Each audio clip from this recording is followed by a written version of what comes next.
Why is there a black man here? Gerald's voice cut through the wedding hall like a knife. Look at him. His coat is wrinkled. His shoes are cheap. Straight. He's standing there like he's the host. He snorted.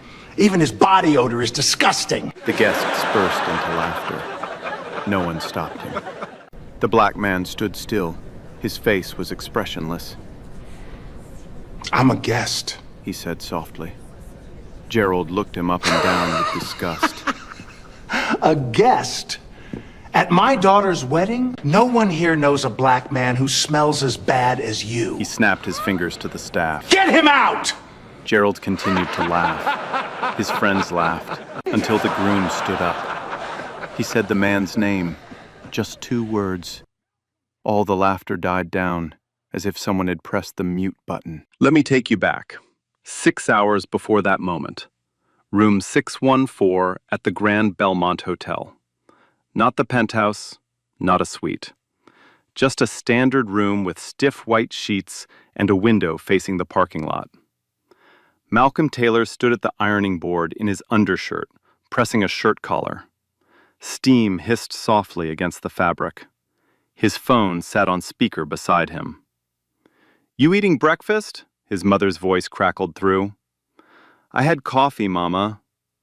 "Coffee is not breakfast, Malcolm," he smiled. "I'll grab something before the dinner." "And how's that young man, Ethan? Is he nervous?" "Probably. Getting married is a big deal." "You tell him I said congratulations, and you be nice to his family." Malcolm paused mid-iron. "I'm always nice, Mama." "Mm-hmm." He hung up, held the shirt to his chest, checked the mirror.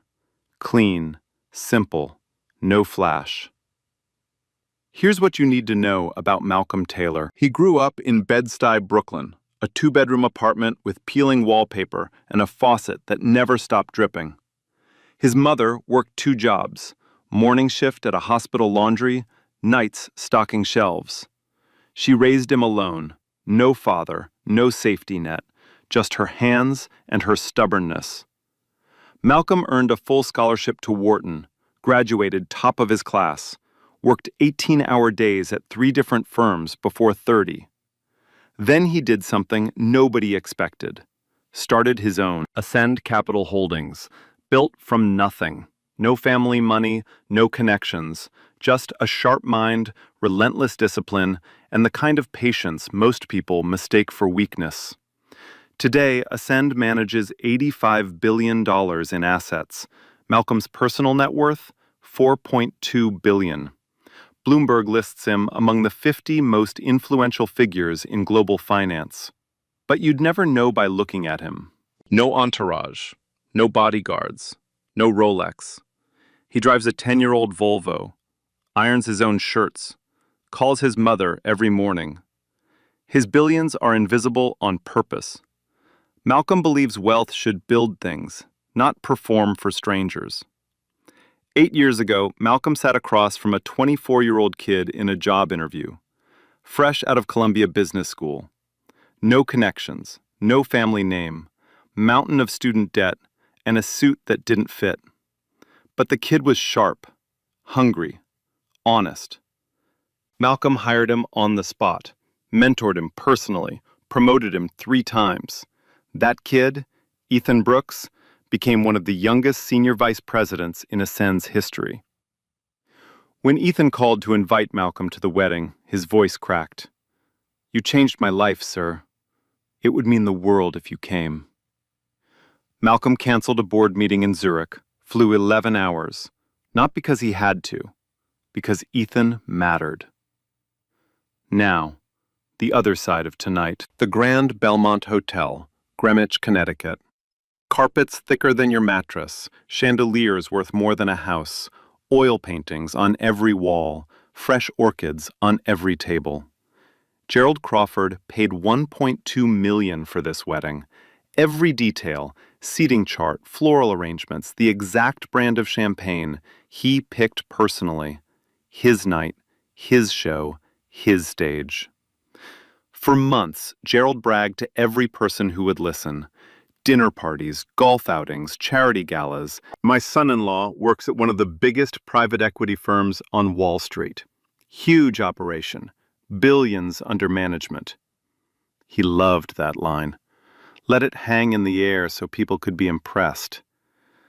But not once did Gerald ask who ran that firm.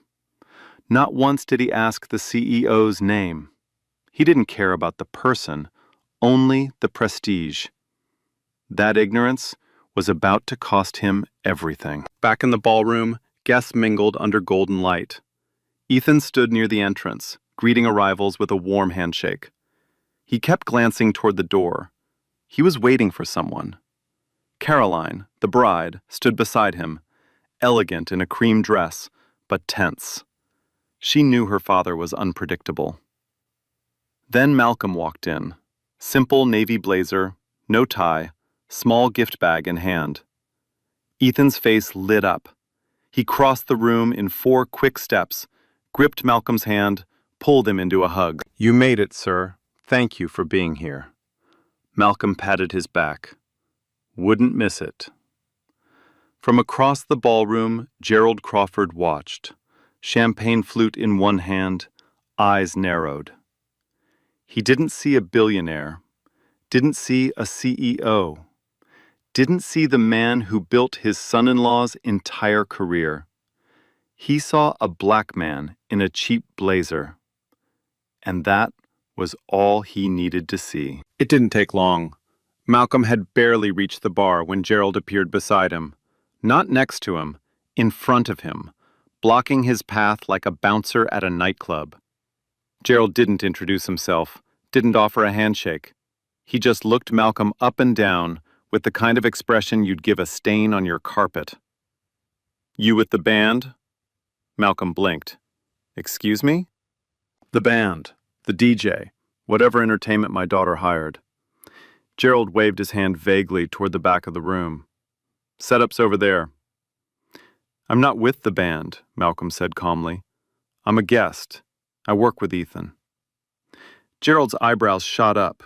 He tilted his head, amused, like a cat watching a mouse try to explain itself. "You work with Ethan."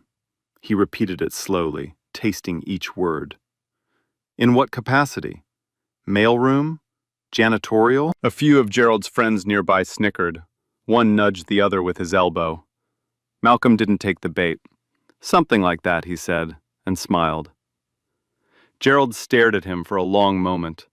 Then he leaned in, close enough that Malcolm could smell the scotch on his breath. "Let me give you some advice, friend. Men like you, in rooms like this, should know when to be invisible. Grab a plate if you want, but stay out of the way." He turned and walked back to this circle, without waiting for a response. Over his shoulder, he muttered loud enough for half the room to hear, "Ethan's bringing coworkers now. Next he'll invite the janitor. Oh wait, maybe he already did." Laughter. Loud, easy laughter from men in expensive suits who thought cruelty was comedy.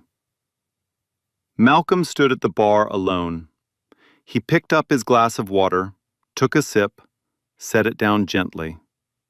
His face showed nothing, but if you looked closely, very closely, you'd notice his jaw tighten. Just once, just for a second. Then it was gone. The seated dinner began 20 minutes later. Long tables draped in white linen, candles flickering in silver holders, the smell of roasted lamb and fresh rosemary drifting from the kitchen. Ethan had personally arranged the seating. He placed Malcolm at a prominent table near the head, a seat of honor, close enough to the wedding party that they could talk between courses. Gerald noticed immediately. He stood at the head table, scanning the room like a general surveying his troops. His eyes landed on Malcolm's table. His nostrils flared. "Why is he sitting there?" Gerald hissed to his wife. "That table is for important people." His wife touched his arm. "Gerald, please, not tonight." He shook her off. Dinner was served. Plates clinked, Conversations hummed. For a few minutes, the room felt almost normal. Then Gerald raised his voice, not shouting, just loud enough to carry across the tables, the way a man does when he wants an audience. "So, Malcolm, was it?" Malcolm looked up from his plate. "Yes." "Tell me, Malcolm, what exactly do you do at this big fancy firm of Ethan's?" Gerald swirled his wineglass lazily. "Accounting? Compliance?" He paused, grinning. "Diversity hire?" The table went dead silent. A woman next to Malcolm set her fork down quietly. Malcolm's expression didn't change. "I oversee operations." Gerald slapped the table. "Operations! That's fantastic!" He turned to his friends, beaming. "He oversees operations. Means he makes sure the copier has paper and the coffee machine works." More laughter. Forced this time. Some guests looked away uncomfortably. Gerald wasn't done. He leaned back in his chair, loosened his tie like he was settling in for a performance. "You know, it's funny. These big Wall Street firms, they'll hire anyone these days. Anyone. Doesn't matter if you're qualified. Doesn't matter if you earned it. Long as you check the right box on the application." He tapped the side of his nose knowingly. "You know what I mean. Quotas." The word hung in the air like smoke. Ethan's jaw clenched so hard the muscles in his neck twitched. He gripped the edge of the table, his knuckles turned white. He started to stand. But Malcolm caught his eye. A barely visible shake of the head. Slow, deliberate. "Not tonight. This is your evening." Ethan sat back down, but his hands were trembling under the tablecloth. Here's the thing that made it worse. Malcolm wasn't just Ethan's coworker. He was Ethan's boss, the founder, the CEO, the man who signed every paycheck, the man who gave Ethan his career. And Ethan had to sit there and watch his mentor get humiliated because his mentor told him to. That kind of restraint doesn't come from weakness. It comes from a man who's been underestimated so many times that he's learned exactly when to be silent, and exactly when silence stops being an option. After the main course, Gerald excused himself. But he didn't go to the restroom. He went hunting. He found Denise Holloway in the service hallway behind the kitchen. She was adjusting a floral arrangement, clipboard tucked under her arm. Professional. Focused. Gerald didn't greet her. He just started talking. "Who approved the seating chart?" Denise looked up. "The groom arranged the seating personally, Mr. Crawford." "I don't care what the groom arranged. I'm paying for this wedding. Every glass, every napkin, every orchid on every table. That means I decide who sits where."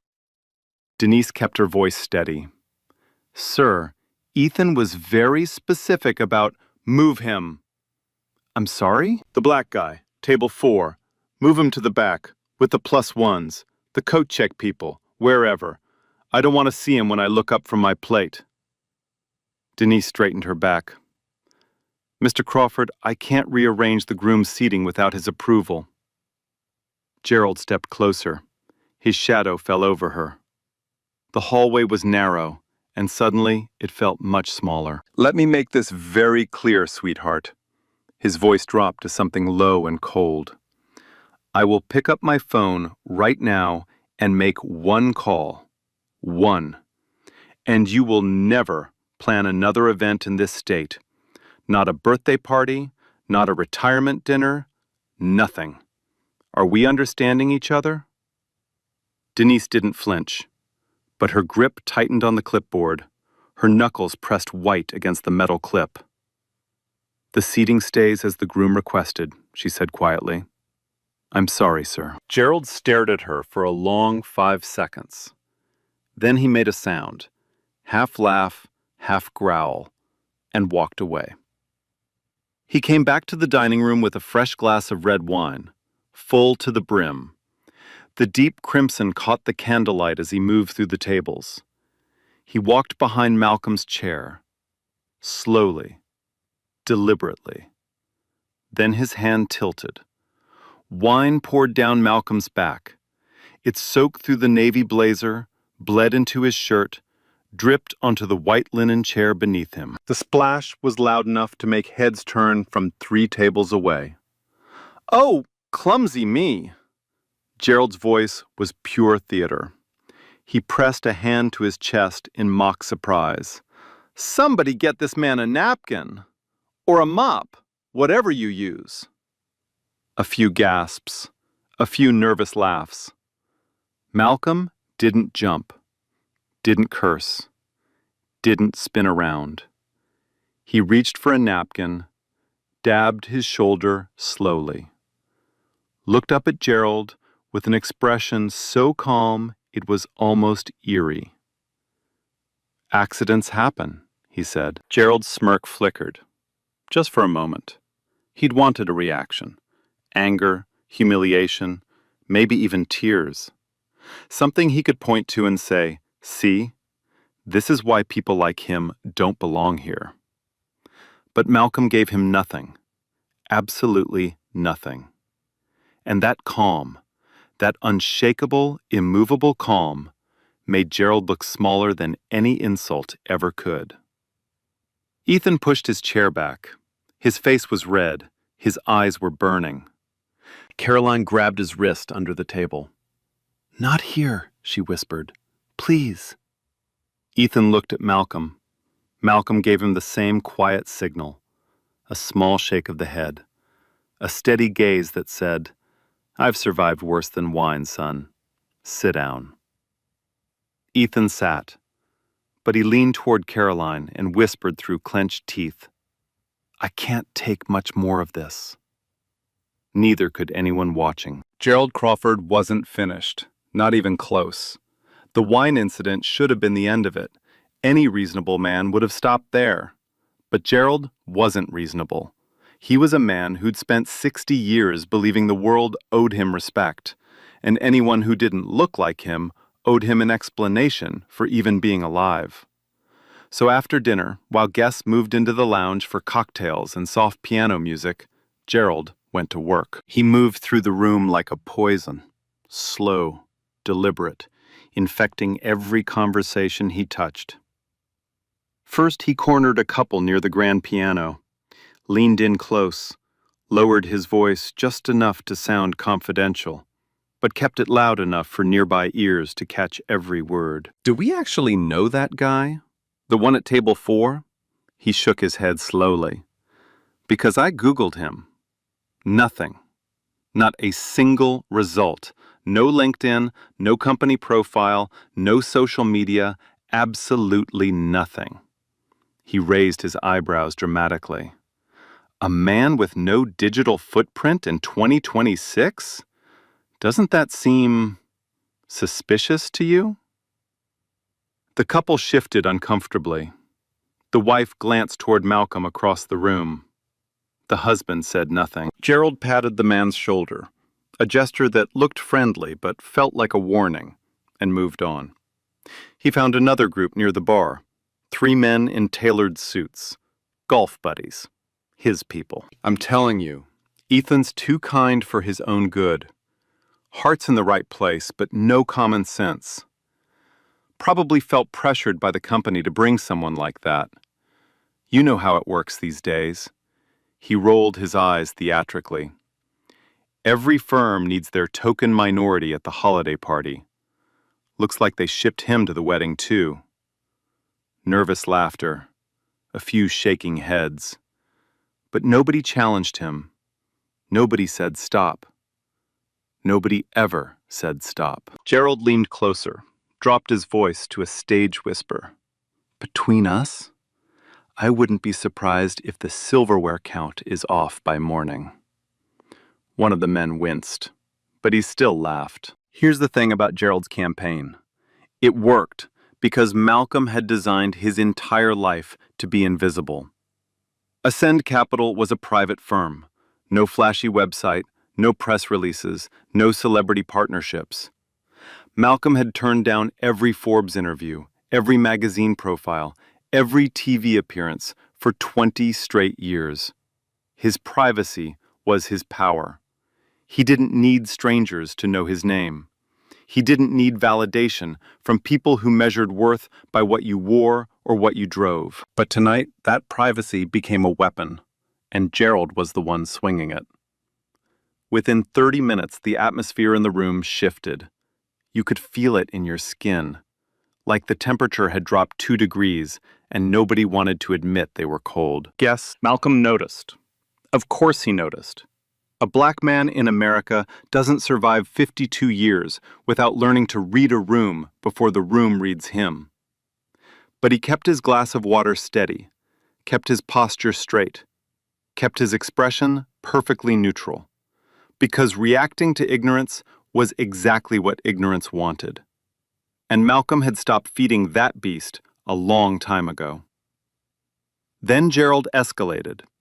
Again, he found Stephen Wells, the hotel manager, standing near the front desk. Stephen was a tall, thin man in a crisply pressed suit, the kind of man who smiled with his mouth but calculated with his eyes. His job was simple: keep the biggest spender happy, handle problems before they became headlines, protect the hotel's reputation at all costs. And tonight, the biggest spender in the building was Gerald Crawford. "We have a situation," Gerald said, planting both palms flat on the marble counter. His voice was clipped, businesslike, the voice of a man who expected obedience, not discussion. "An uninvited guest, sir?" Stephen asked carefully. The black man, table 4, navy blazer, wrinkled, by the way. You can't miss him. He's the only one who looks like he wandered in from a Greyhound station. "Stephen, I'm the one writing the check. $1.2 million. That buys me a lot of things, Stephen. One of those things is deciding who stays in my daughter's wedding and who gets walked out." He leaned forward. "You work for me tonight. Not for the wedding planner, not for the groom. For me." He tapped the marble counter. Twice, hard, like a judge dropping a gavel. "Handle it. Now. Or I'll find someone who will." Stephen made his choice in 3 seconds. He picked up his radio and called security. 2 guards appeared within minutes. Both tall, both broad-shouldered, both wearing expressions that said they'd rather be anywhere else. They walked through the lounge with the kind of purpose that made nearby conversations stop mid-sentence. They approached Malcolm's table. "Sir, we need you to step outside with us for a moment." Malcolm looked up from his water glass. "May I ask why?" "Just a routine verification, sir. We need to confirm your invitation status." Malcolm studied their faces. He could see it behind the professionalism, the discomfort, the reluctance. These men didn't want to be doing this. They knew something was wrong about it. But they were doing it anyway, because the man with the checkbook told them to. "Am I being asked to leave?" Malcolm asked. His voice was calm, almost gentle. "It's just a formality, sir. Won't take long." Malcolm set down his water glass. Slowly, precisely. The ice clinked against the crystal. A tiny, delicate sound that somehow cut through the noise of the entire room. He stood, buttoned his wine-stained blazer, adjusted his cuffs with the quiet precision of a man who has been underestimated 1,000 times and never once lost his composure because of it.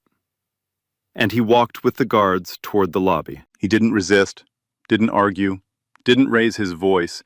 He just walked, spine straight, chin level, dignity radiating from him like heat from a furnace, past dozens of guests who watched him go, and said nothing. Not one of them said a single word. Ethan saw it happen from across the room. He watched 2 security guards flank his boss, his mentor, and walk him out like a criminal. The color drained from his face. He set his drink down so fast it nearly shattered on the table and pushed through the crowd. What is happening right now?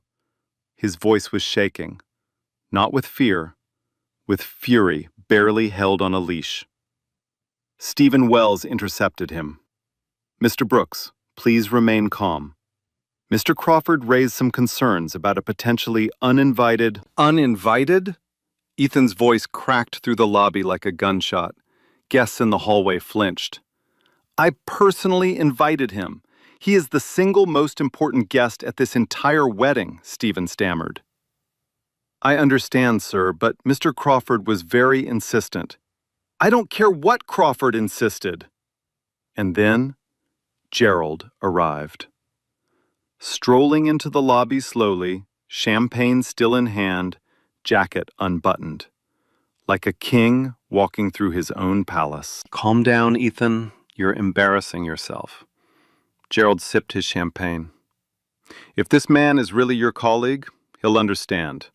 This is a private family event, and I have every right to feel safe in a room I'm paying for.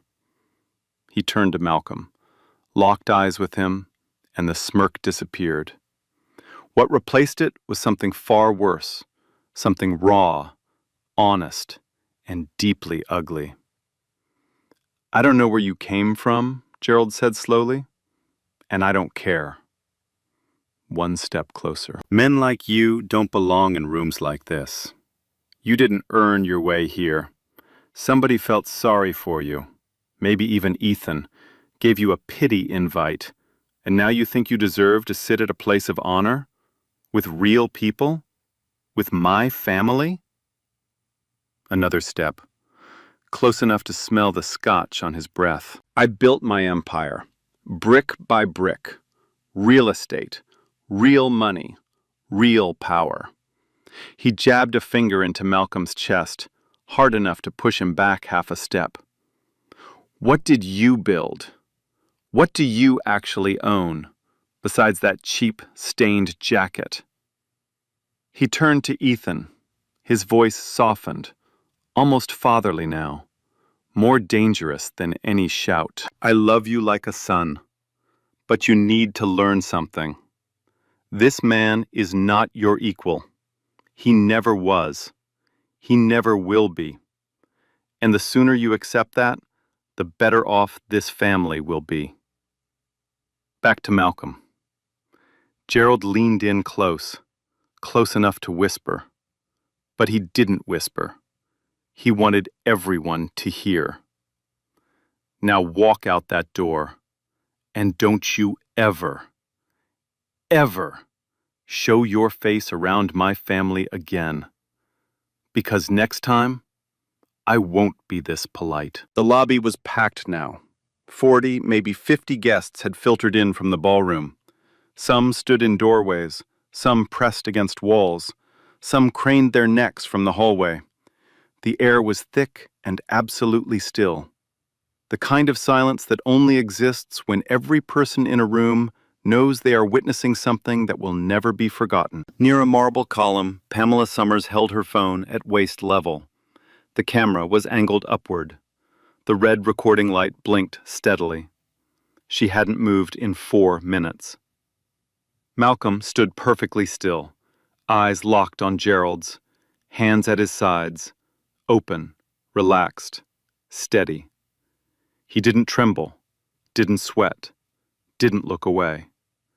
Then he looked at Ethan, and for the first time all night, Malcolm gave a small nod.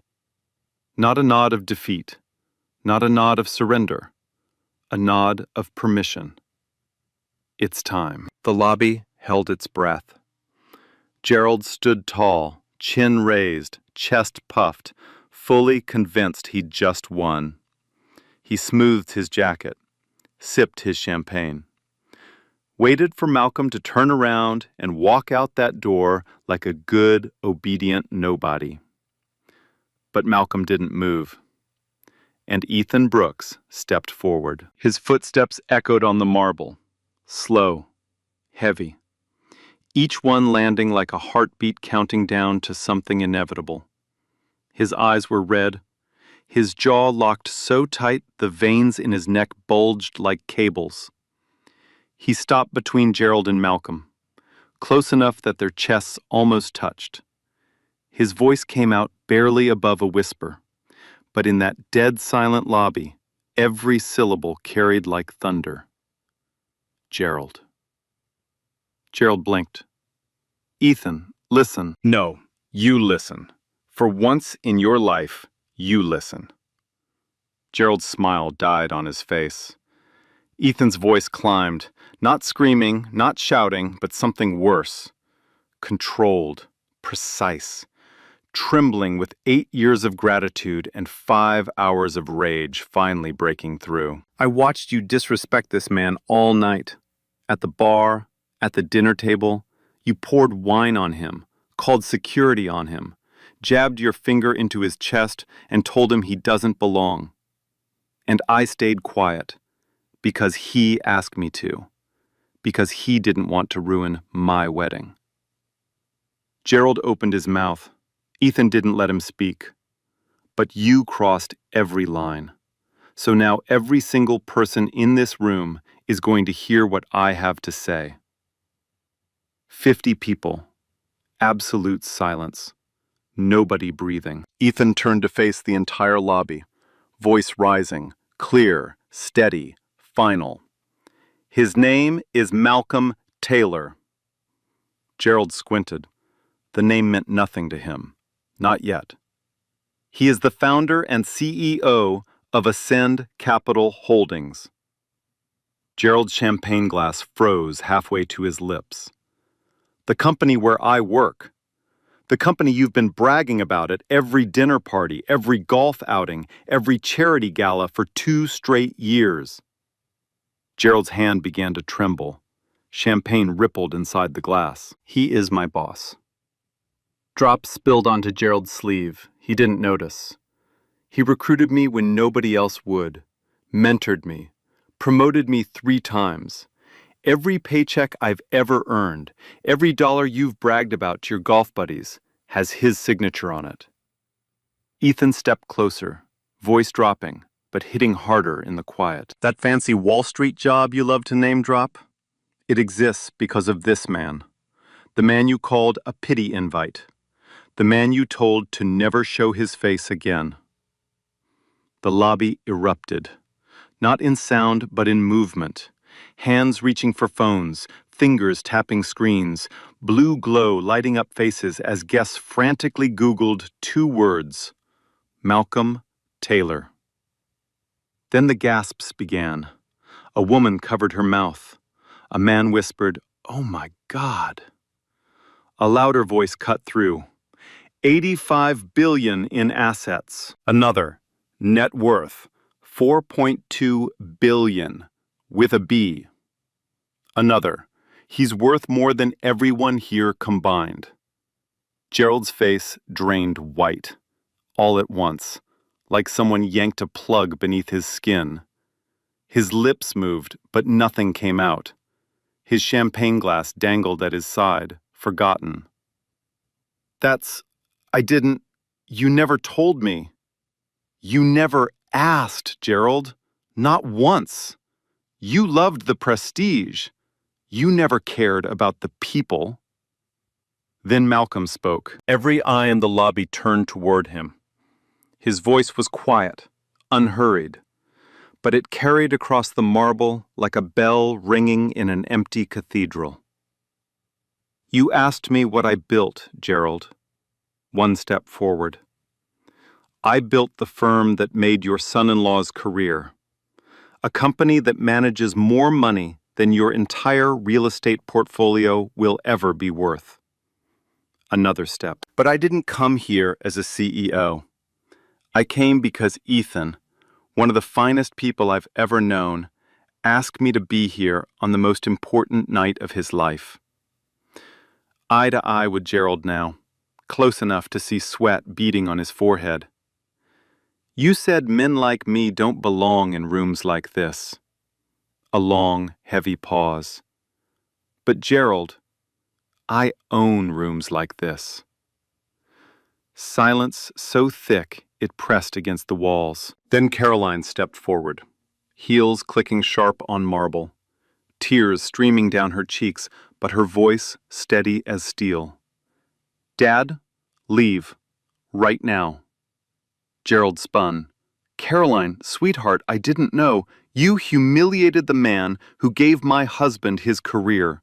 The man who made it possible for Ethan to buy the ring on my finger. Who flew 11 hours to be here because he cares about Ethan more than you ever have." Her voice cracked. She didn't stop. "You don't get to stay. Not after this." Gerald looked around the lobby, desperately searching for one ally, one sympathetic face, one person willing to stand with him. Nothing. Cold stares, turned backs, phones still recording every second. Stephen Wells appeared beside him, pale, voice barely a murmur. "Sir, I need you to come with me." And the two security guards, the same guards Gerald had summoned to remove Malcolm, stepped forward and escorted Gerald Crawford out of his own daughter's wedding. The private room smelled like old leather and floor polish. A single lamp cast a yellow glow across the mahogany table.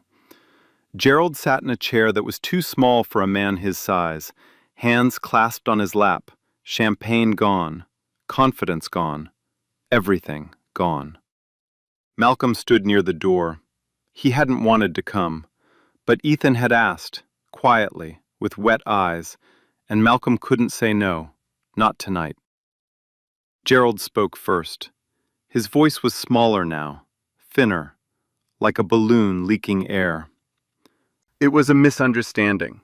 You have to understand, I didn't know who you were. If someone had told me—" Malcolm let him finish, then waited 3 full seconds.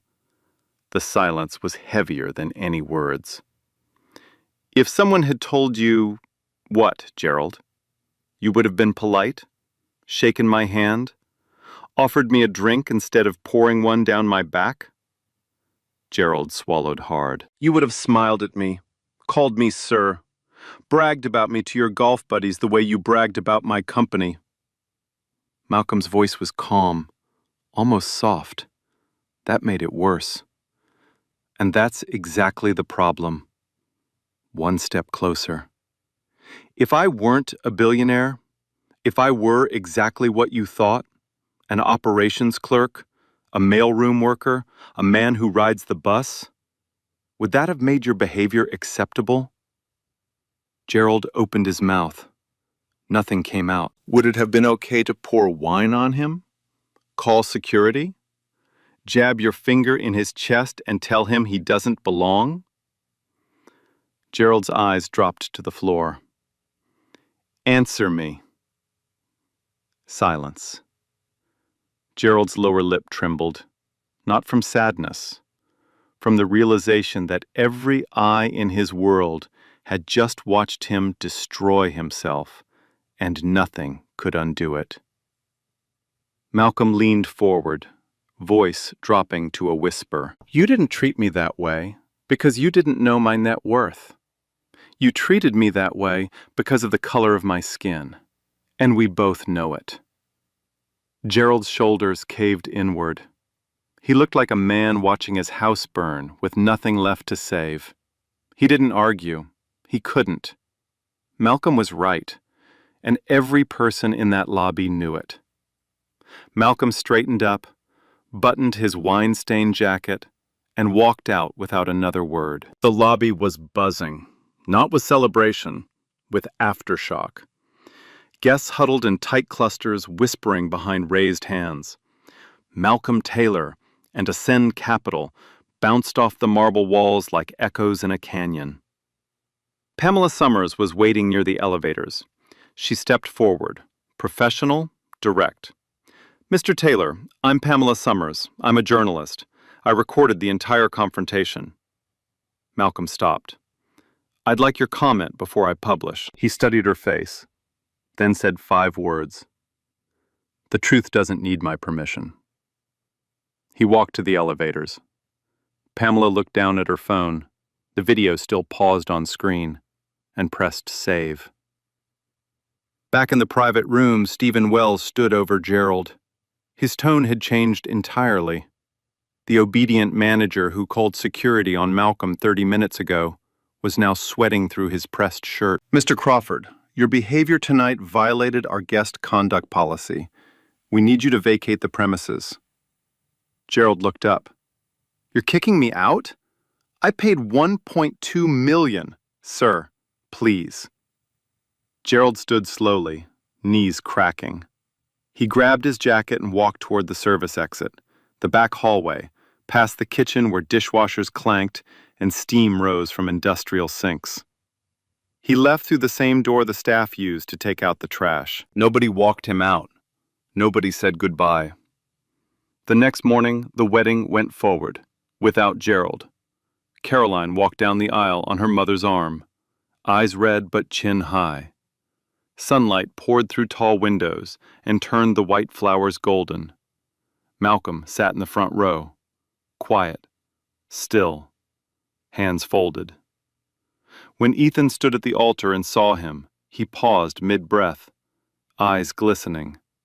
He mouthed 2 words across the room. "Thank you." At the reception, Ethan gave a toast. He didn't mention the previous night. Not directly. But his words landed like stones dropped into still water. The people who shape your life aren't always the ones who share your last name. Sometimes they're the ones who believe in you when they have no reason to, and stand beside you when it costs them something. The room understood. Every single person. Malcolm raised his glass.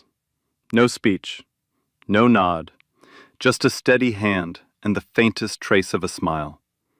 And that was enough. But the wedding was just the beginning. 3 days later, Pamela Summers published her story. The headline hit like a freight train. "Real estate mogul humiliates black billionaire at daughter's wedding. Didn't know he was son-in-law's boss." The article included everything. The bar confrontation, the dinner table insults, the wine, the security guards, Gerald's tirade in the lobby, and most importantly, the video. 8 minutes and 43 seconds of uncut, unedited footage. Gerald's voice, Gerald's finger, Gerald's words, all of it, in high definition, with perfect audio. The internet did what the internet always does. It turned a private moment of cruelty into a very public reckoning. Within 12 hours, the video had 4 million views. By the end of the first day, 11 million. By the 48-hour mark, 22 million, and still climbing. The clip of Gerald saying, "Men like you don't belong in rooms like this," became a meme, a protest sign, a hashtag. Hashtag Crawford Exposed trended nationally for 5 consecutive days. People didn't just watch the video. They shared it, they quoted it, they stitched it with their own stories. Stories of being followed in stores, questioned at hotel check-ins, asked to prove they belonged in spaces they had every right to occupy. Malcolm Taylor never commented, not once. No press conference, no social media post, no interview. His silence was louder than anything Gerald could have said. But Gerald's world, it came apart at the seams. The phone calls started on day 2. First, it was his biggest commercial tenant, a tech company leasing 3 floors in one of Gerald's downtown buildings. The CEO called personally, kept it short. "We won't be renewing our lease. I'm sure you understand." Gerald understood. Then the second call, a luxury retail brand occupying the ground floor of his flagship property on 5th Avenue. "Our board has decided to relocate, effective immediately. Our legal team will be in touch about the early termination clause." Then the third, a law firm, 12-year tenant, 2 full floors. "Gerald, we've had a good relationship, but our associates are threatening to walk if we stay in a Crawford building. I'm sorry." 3 tenants, gone in 72 hours. Combined annual revenue, $14 million, vanished like smoke. But the tenants were just the start. The Whitfield Foundation, a charitable organization Gerald had sat on the board of for 11 years, held an emergency meeting. The vote was unanimous. Gerald Crawford was removed from his seat effective immediately. No discussion, no appeal. His country club, the Greenbrier Club, the one he'd bragged about for decades, the one where he played golf every Saturday, the one where he'd told those racist jokes to his buddies over cigars, quietly revoked his membership. The letter arrived by certified mail. 2 paragraphs, no apology, just a polite suggestion that he seek membership elsewhere. Then the deals collapsed. Gerald had 2 major projects in the pipeline. The first, a $300 million mixed-use development in Stamford. The development partners, a group of investors who had committed capital based on Gerald's reputation, pulled out within a week. Their statement was one sentence: "We do not associate our portfolio with individuals whose values contradict our commitment to equity and inclusion." The second project, a luxury condominium tower in Westchester, died quieter. No public statement, just unanswered emails, unreturned phone calls, meetings that were rescheduled and then never rescheduled again. Gerald Crawford, the man who built his empire brick by brick, watched it crack, brick by brick.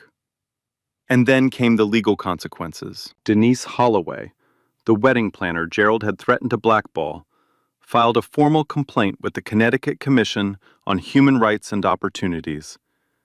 Her statement was detailed, precise, and devastating.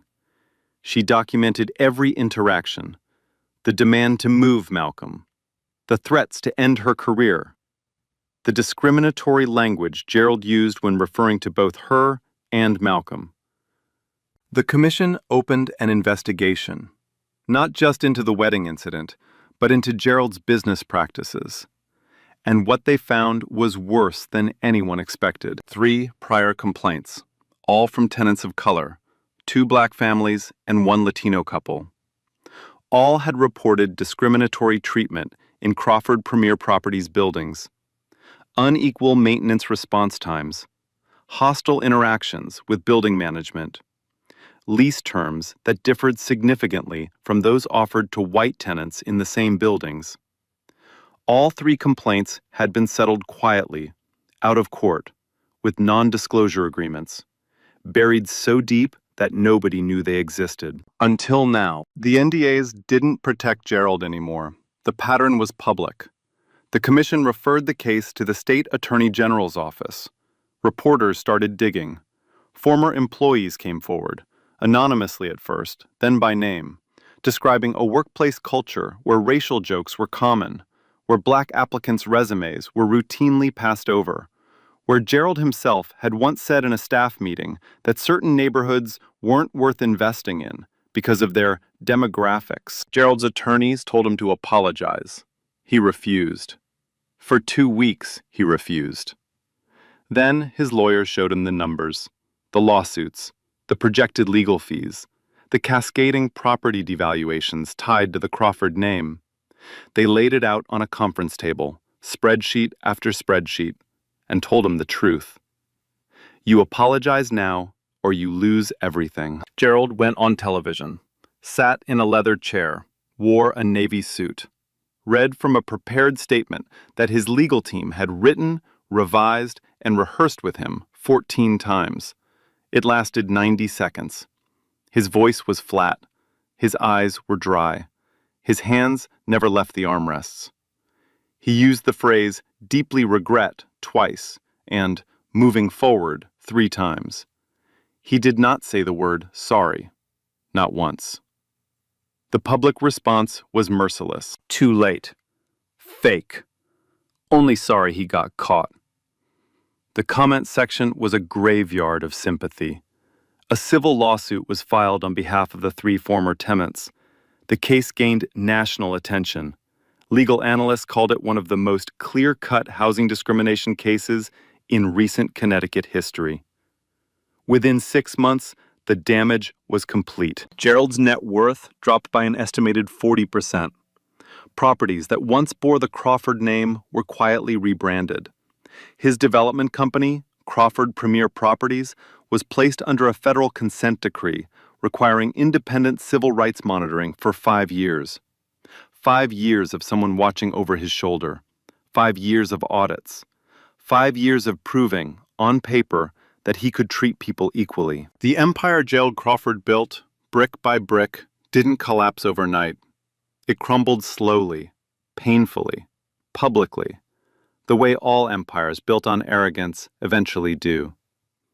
And Malcolm Taylor, he never said a word, not to the press, not on social media, not in any courtroom.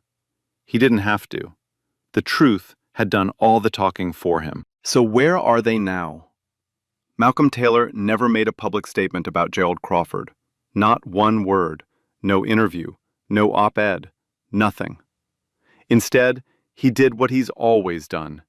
He built something. 6 months after the wedding, Ascend Capital quietly launched the Ascend Forward Initiative, a $10 million program to recruit, mentor, and promote employees from underrepresented backgrounds. No press conference, no cameras, just a company-wide memo signed by Malcolm himself that said everything it needed to say. The first executive sponsor?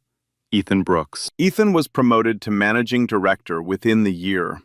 Not because of sympathy, not because of the video, because he earned it, the same way he'd earned everything since Malcolm hired a nervous kid in a bad suit with nothing but hunger and honesty. His relationship with Malcolm changed after that night. No longer just boss and employee, something closer to family.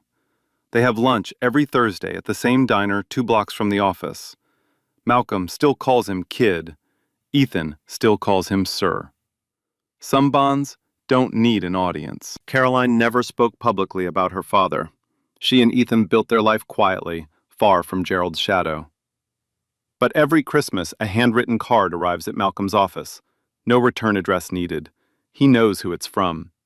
He keeps every one in his desk drawer. Denise Holloway, the wedding planner Gerald threatened to destroy, launched her own firm the following spring.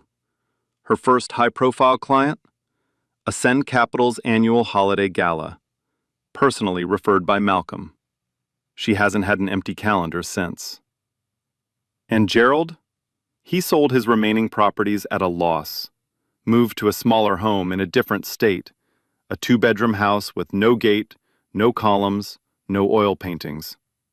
His name still shows up on Google, but the results look very different now. His daughter rarely calls. His country club friends don't answer his texts.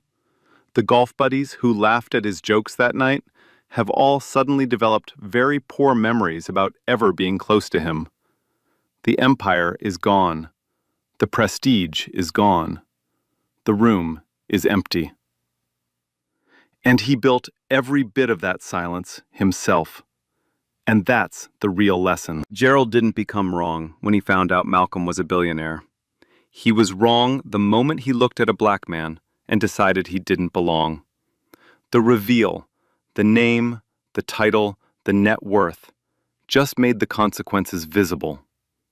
But the injustice existed long before anyone Googled anything. The twist is that Malcolm was Ethan's boss the whole time, that Gerald was destroying his own son-in-law's career with every insult, that every dollar Gerald bragged about at dinner parties came from the man he poured wine on and tried to throw out. But here's the harder question. What about when there's no twist, no hidden billionaire, no viral video, no dramatic reveal? Just a regular person standing in a room being told they don't belong. And nobody says a word. That happens every day. And the Gerald in the room just gets away with it. Unless someone stands up. Notice, it wasn't Malcolm who ended it. It was Ethan, a man who had something to lose, who risked his relationship with his father-in-law, his wedding night, his family's peace, and stood up anyway. That's what real allyship looks like. Not a repost, not a hashtag. A choice made in real time when it costs you something. So here's my question for you. Have you ever been in a room where someone decided you didn't belong before you even opened your mouth? Or have you been the Ethan watching it happen, deciding whether to stay quiet or speak up. Drop your story in the comments. I read every single one. If this story hit you somewhere deep, share it. Send it to someone who needs to hear it. Hit that like button. Subscribe if you haven't. You know the drill. Because next time you see someone being treated like they don't matter, maybe you can be the Ethan in the room. You don't need to wait for the name drop. You don't need to know their net worth. You just need to stand up and say, that's enough. You know what keeps me up at night? Belief in the world where respect has a price tag. You dress nice, people respect you. You drive a nice car, people respect you. You have a big title, people respect you. But show up in a wrinkled jacket, suddenly you're invisible. Suddenly you don't matter. Suddenly you don't belong. And that tells me something scary. Most people don't respect you. They respect your stuff. Take away the suit, the watch, the job title, and watch how fast people change. That show you who they really are, not how they treat you when you're powerful, how they treat you when they think you're nobody. So here's what I want you to take from this. Stop treating people based on what you think they are, because you are always guessing, and one day you're gonna guess wrong, and it won't just embarrass you. It's to show the whole world exactly who you are, and you can't take that back ever. Like, share, and subscribe. Real stories, real justice every week.